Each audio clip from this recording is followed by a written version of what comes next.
Last time हम लोगों ने पढ़ा था price elasticity of demand. Basically हम लोगों ने पढ़ा था इलास्टिसिटी ऑफ डिमांड, और ये जाना था कि डिमांड तीन टाइप के इसके इलास्टिसिटी है। एक है प्राइस इलास्टिसिटी ऑफ डिमांड, दूसरा है इनकम इलास्टिसिटी ऑफ डिमांड, और तीसरा है cross elasticity of demand. Basically price elasticity of demand क्या होता है, जिसमें प्राइस इलास्टिसिटी ऑफ डिमांड में बोला जाता है कि ईपी यानी कि price elasticity of demand is equal to percentage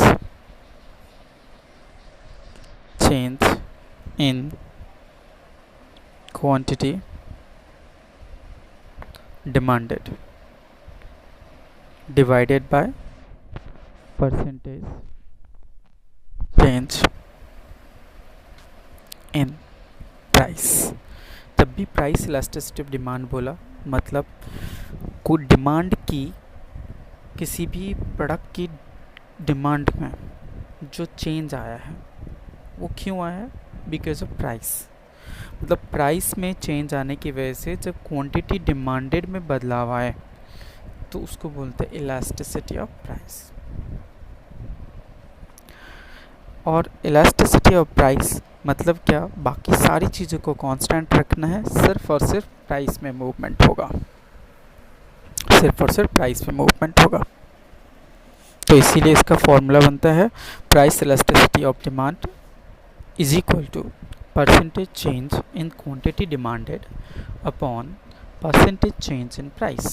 और इस पोर्शन को बोलते हैं, ऊपर वाले साइड को न्यूमरेटर और नीचे को बोलते हैं denominator.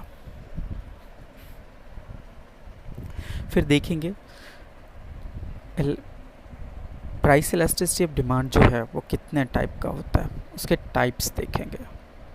Basically price elasticity of demand के हम लोग क्या देखेंगे, टाइप्स देखेंगे। तो टाइप्स में बोलता है बेसिकली पहला फैक्टर, इसमें फर्स्ट पॉइंट है perfect elasticity, perfect elastic demand, elastic demand. Perfect elastic demand का मतलब होता है कि जितना प्रोपोर्शन प्राइस में बदलाव आएगा उससे कहीं ज़्यादा प्रोपोर्शन में, बेसिकली इन्फिनिट वे में उसके डिमांड में बदलाव आएगा इससे गुड्स के। मतलब अगर मान लो 10% से प्राइस में बदलाव आता है, मे बी अगर इंक्रीज़ होता है प्राइस 10% से, तो डिमांड घट के 0 हो जाएगा। अगर प्राइस में 10% से कमी आता है तो डिमांड अनलिमिटेड हो जाएगा, इन्फिनिट। तो इसको बोलते हैं परफेक्ट इलास्टिसिटी, मतलब पूरी तरह से वो बदल सकता है। और इसके डायग्राम हम लोग कैसे बनाएंगे, ग्राफ पेपर पे अगर प्लॉट करना हो तो एक है एक्स एक्सिस और एक है वाई एक्सिस। ये एक्स एक्सिस पकड़ लो, ये वाई एक्सिस, ये है 0। सपोज ये है प्राइस लाइन और ये है डिमांड लाइन या क्वांटिटी डिमांडेड, क्वांटिटी डिमांडेड। अगर प्राइस यहाँ पे है और क्वांटिटी डिमांडेड यहाँ पे,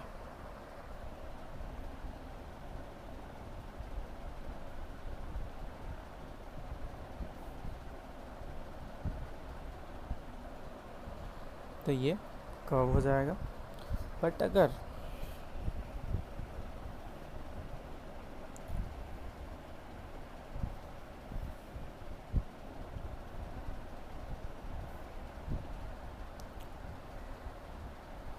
प्राइस में अगर थोड़ा भी बदलाव होगा तो डिमांड हो जाएगा 0। अगर मान लीजिए प्राइस हल्का भी बढ़ के ऊपर जाता है तो डिमांड हो जाएगा 0। तो ये इस लाइन पे आ जाएगा। इसका मतलब ये कर्व जो है, ये लाइन, ये ऐसा ही होगा, इतना सेंसिटिव है। और इसको एक तरीके से हम बोल सकते हैं कि ये इन्फिनिट है।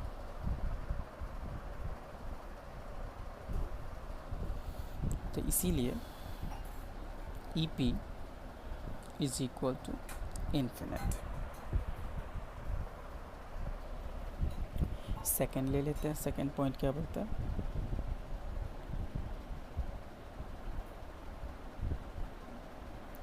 perfectly in inelastic demand. Perfectly inelastic demand.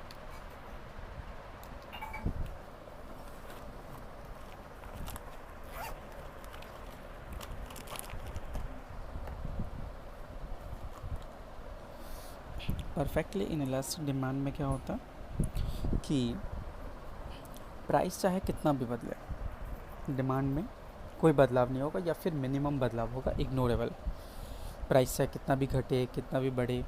और बेसिकली ये होता है नेसेसिटी गुड्स के साथ, जैसे कि फॉर एग्जांपल सॉल्ट पकड़ ले। अब एग्जांपल में जिसमें हम बोलते हैं परफेक्ट इलास्टिसिटी ऑफ डिमांड, ये बेसिकली लग्जीरियस आइटम्स के साथ होता है, जो मोस्ट एक्सपेंसिव आइटम्स रहते हैं उसके साथ होता है। तो ये सेकंड केस में हम लोग क्या देख रहे हैं, परफेक्टली इनइलास्टिक डिमांड। इसमें क्या बोल रहा है कि प्राइस में चाहे कितना भी बदलाव हो, मतलब एक फिर कर्व लेते हैं समझने के लिए। देखिए ये एक्स एक्सिस है, ये वाई एक्सिस है और ये है ओरिजिन पॉइंट। मान लो ये प्राइस यहाँ पे सपोज P1 यानी कि प्राइस ऑफ 1, तो क्वांटिटी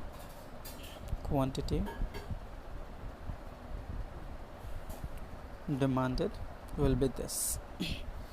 तो इसका कर्व कहाँ से बनेगा,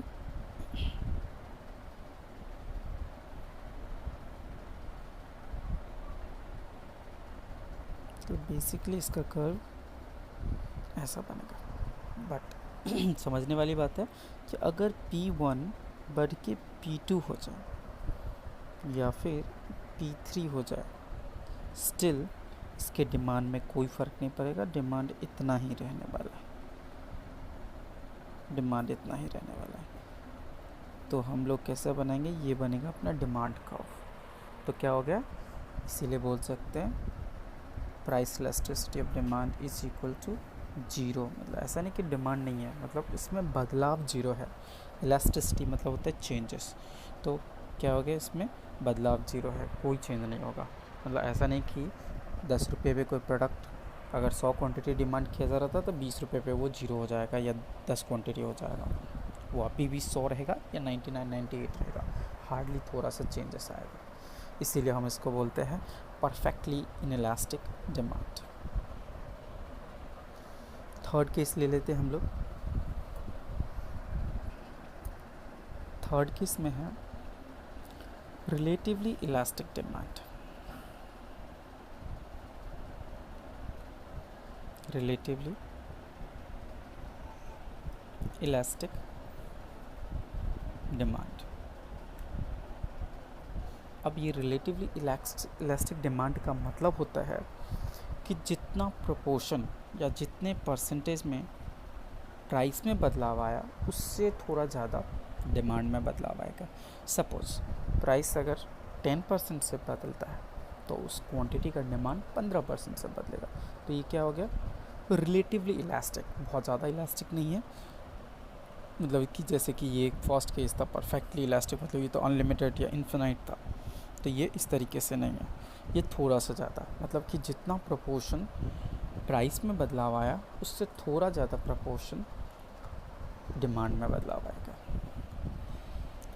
तो क्या बोल रहा है, रिलेटिवली इलास्टिक डिमांड का मतलब demand when the proportionate change is greater than the proportionate change in the price. मतलब सिंपल सा जो मैंने बोला था कि बेसिकली इसमें होता क्या है कि अगर प्रोपोर्शनेट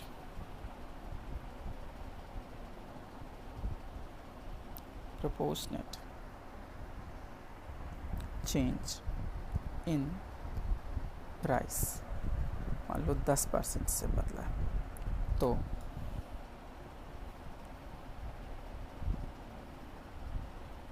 proportionate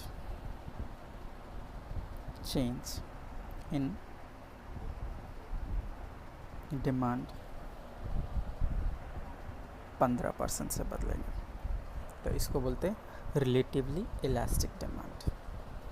और इसका कर्व अगर देखने जाए कोई, तो कर्व बनेगा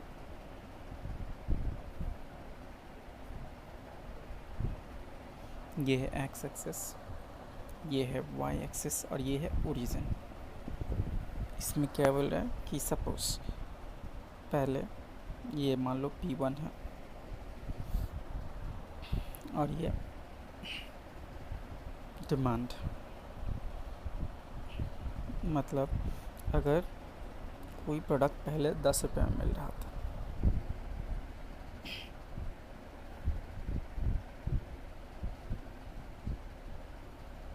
तो हम लोग डिमांड कर रहे थे मान लो 100 यूनिट या क्वांटिटी, केजी जो भी बोल सकते हो। बट अब चूँकि इसका प्राइस यानी कि P2 मान लो अगर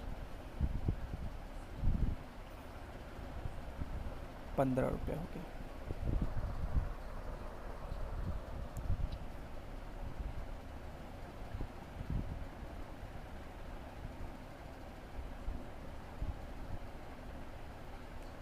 तो क्वांटिटी जो हम डिमांड कर रहे हैं वो मान लो 40 यूनिट्स ही रहेगा। तो मतलब अगर 10 रुपये से 15 रुपये हुआ, मतलब 50% से बदलाव हुआ, तो इसको हमने 60% से घटा दिया, 100 से सीधा 40 पे आ गया। तो इसको बोलते हैं रिलेटिवली इलास्टिक डिमांड। क्यों? क्योंकि प्राइस में जितना परसेंट से बदलाव हुआ, जैसे कि ये केस में 10% देख रहे हैं, तो डिमांड में 15% से बदलाव हो रहा है। वैसे यहाँ पे प्राइस में 50% से बदलाव हो रहा है, तो डिमांड में 60% से बदलाव हो रहा है, मतलब ये 100 से घट के 40 आ जा रहा है। तो इसको हम लोग बोलते हैं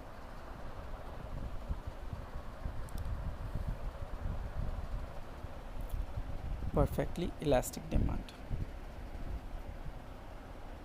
अब इसका कर्व बनाना होगा, तो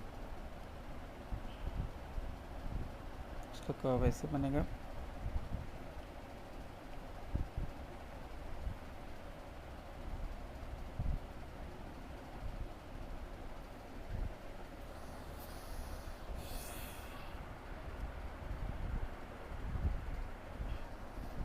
ये हो गया डिमांड कर्व। डिमांड कर्व ये है परफेक्ट रिलेटिवली इलास्टिक डिमांड। अब नेक्स्ट हम लोग पढ़ेंगे relatively inelastic demand.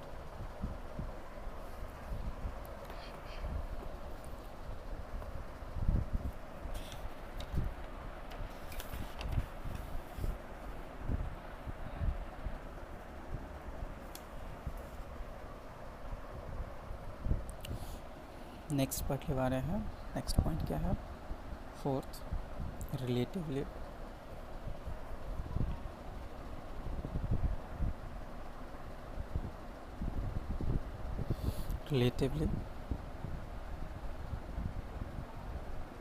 inelastic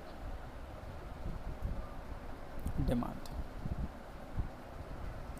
relatively inelastic demand का मतलब होता है कि जितना प्रोपोर्शन चेंज हो रहा है प्राइस में, उसी प्रोपोर्शन में उसके डिमांड में चेंज नहीं आता। चेंज तो हो रहा है बट उस प्रोपोर्शन में नहीं हो रहा है। मतलब कि जितना percentage, suppose percentage change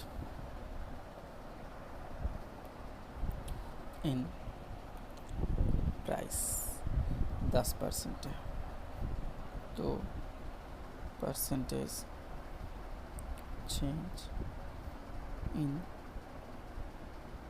demand may be 5% हो, 7% हो, बट कहने का मतलब लेस देन 10%। ऐसे सिचुएशन को बोलते हैं रिलेटिवली इनइलास्टिक डिमांड।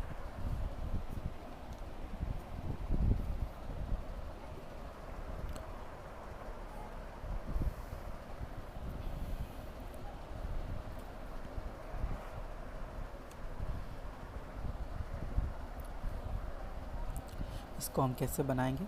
इसका कर्व ले लेते हैं एक बार, सेम वे।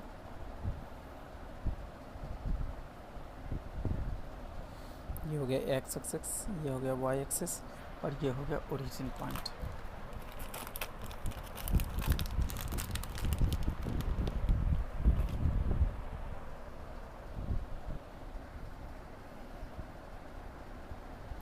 सपोज प्राइस, पहले वाला एग्जांपल लेते हैं।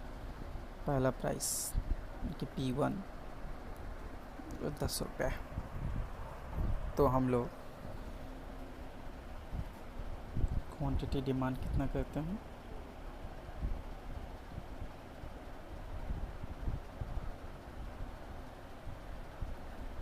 100 यूनिट्स। बट अगर प्राइस मान लो 15 रुपीज़ हो गया P2,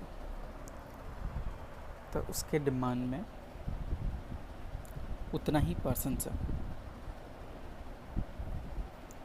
ना घट के मान लो क्वांटिटी डिमांड रहा 60 यूनिट्स।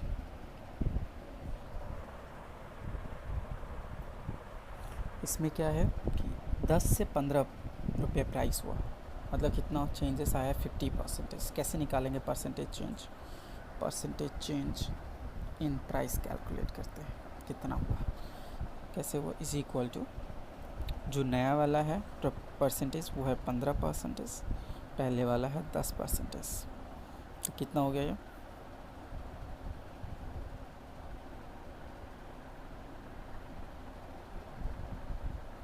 ऐसे तो एब्सोल्यूट टर्म में देखेंगे तो वो 5, बट एक्चुअली वो 5 पोर्शन में चेंज होता है, बट एक्चुअल में देखेंगे तो हम लोग क्या होता है 15 माइनस 10 अपॉन 10 करेंगे तो इज इक्वल टू होता है 50% चेंज, मतलब 5 यूनिट है एक्चुअली। और same way percentage change in quantity,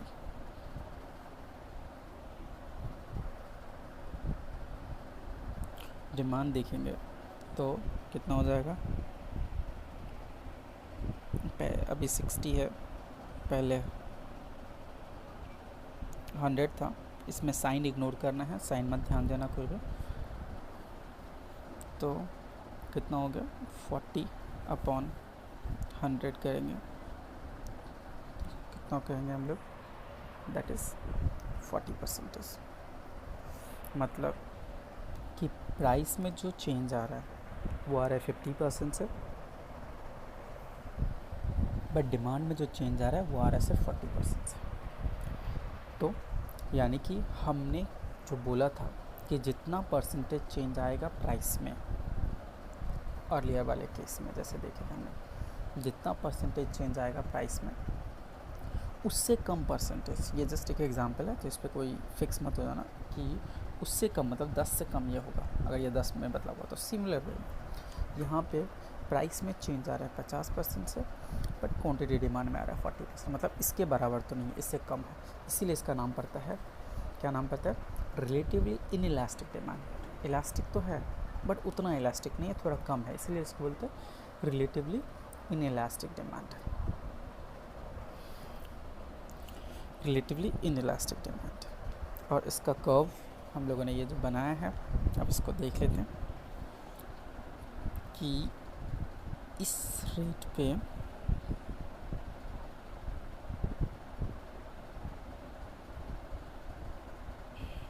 हमने इतना डिमांड किया था, बट जब प्राइस बढ़ा तो हमारा डिमांड क्या हुआ, घटा, पर सेम प्रोपोर्शन में नहीं घटा।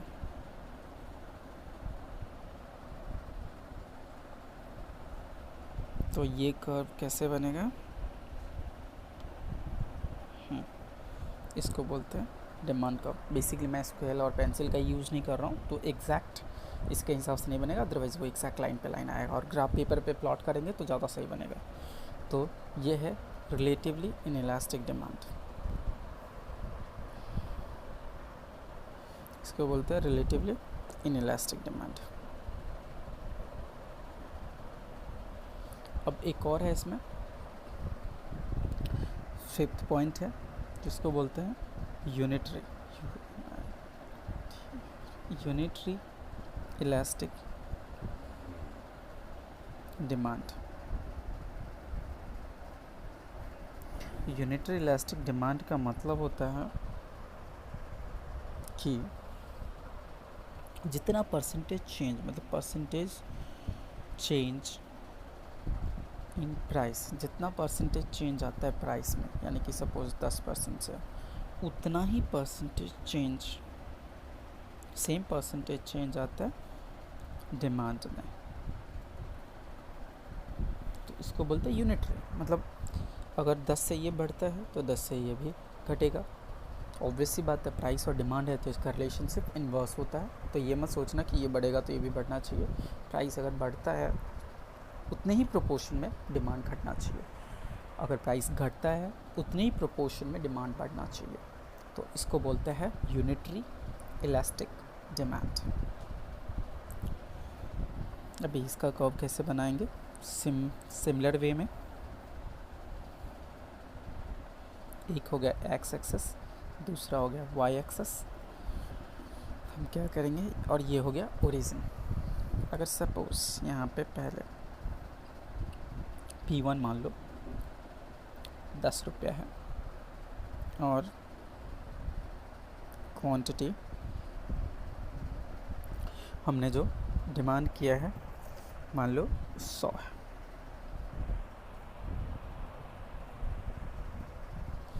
वैसे ही अगर एग्ज़ाम फिर देखेंगे P2 मान लो, अगर उसके प्राइस में 10 से 15 मतलब 50% से बदलाव हुआ, तो वैसे ही हम क्या करेंगे,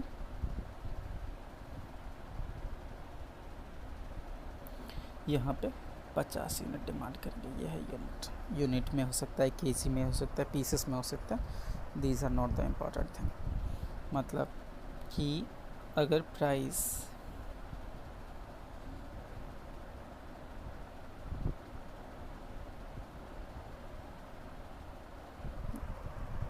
P1 था तो हमने 100 यूनिट्स डिमांड किया, और अगर प्राइस P2 यानी कि 15 रुपये हो गया तो हमने क्या किया, हमने डिमांड किया है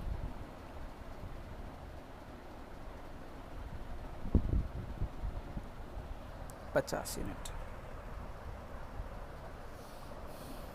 ये भी जो इसका कर्व देखेंगे हम,